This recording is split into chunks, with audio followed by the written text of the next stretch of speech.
A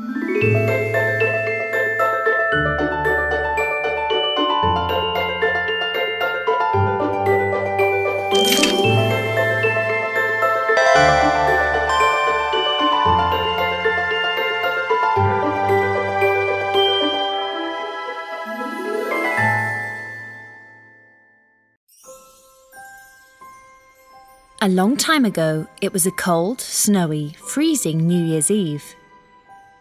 People were enjoying the New Year's Eve on the street. Children were snowballing. Grown-ups were looking for presents and taking a stroll. Everybody was wearing thick clothes and had put their gloves and beanies on. However, there was a little girl on the street that nobody noticed. She was trying to sell the matches which were in the boxes she was holding. She was wearing a very thin sweater and a skirt which were full of holes, and she was barefoot. She was the little match girl. Actually, she had put on her mother's slippers when she was leaving the house, but she dropped them when she had to run so that she could avoid the cars while crossing the street. And the cars drove over the slippers and tore them to pieces. So the little match girl had to walk barefoot on the streets. She was asking people, "Would you like a match?" as they passed by, hoping to sell her matches as soon as possible and earn some money. If she could sell her matches, she would have enough money to drink soup with her mother, who was sick and waiting back home. They were so poor that this was her only wish for the new year. She was trembling as she continued to, as people passing by. "Would you like a match?" But they didn't even notice her. After a while, she was so cold with her bare feet and torn clothes that she couldn't bear it any more. She looked for a corner where she could take cover from the wind and sit. She saw an alley across her between two houses. She headed to the alley and sat down by the wall. Although the wall somewhat blocked the wind, the little match girl was freezing. She pulled her knees towards her body and breathed into her palms, trying to warm them. It was of no use. "Maybe I could light a match to get warm," she thought. She was supposed to sell the matches, but she couldn't stand any more. She opened one of the boxes, took a match and struck it against the wall. The match burst into flames. When she brought the flame closer, she was slightly warmer.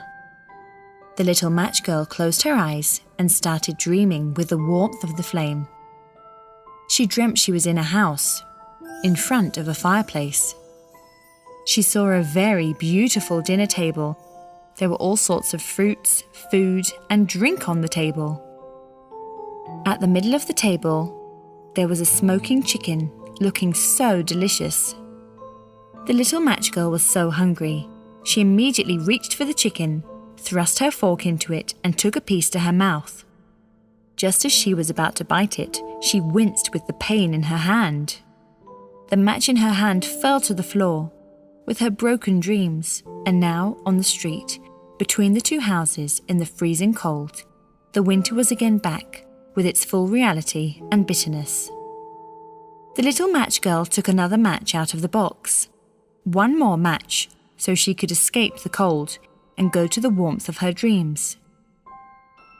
She struck the match on the wall, and the match burst into flames with a crackle. A light that pierced the darkness of the night. A warmth that drove away the cold of the night. And dreams that chased away reality. In the light of the flame, the little match girl saw her dream. She found herself sitting in a lush green hill on a warm summer evening.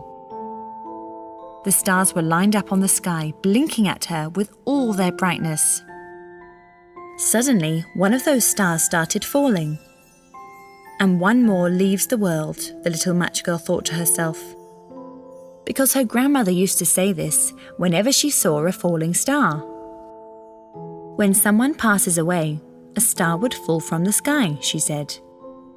As she remembered this memory, she suddenly saw her grandmother in front of her. "But Granny, didn't you pass away just like the falling star?" she asked. Her grandmother approached her silently, with arms open to hug her. And the little match girl's fingers burned at that moment. The match fell to the ground, fizzing out, just like the dream of her grandmother's.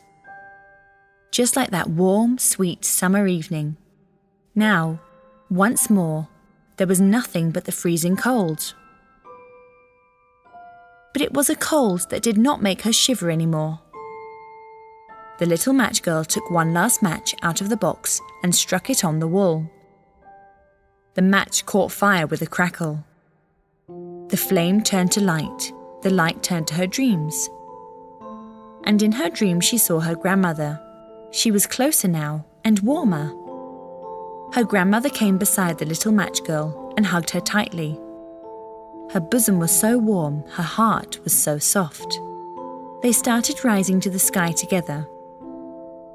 "No more cold, no more hunger, no more pain," her grandmother said with her sweet voice.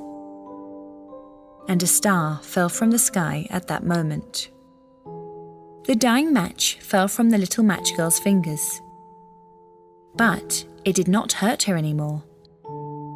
The little match girl left the world. Her eyes closed and with a smile on her face. When morning came, people saw her. How come nobody noticed this sweet girl? How come nobody helped her?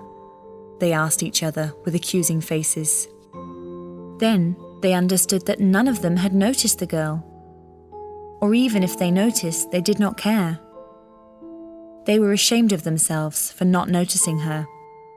The little match girl left this world between those two houses, smiling in a way that nobody could understand. There were burnt-out matches around her.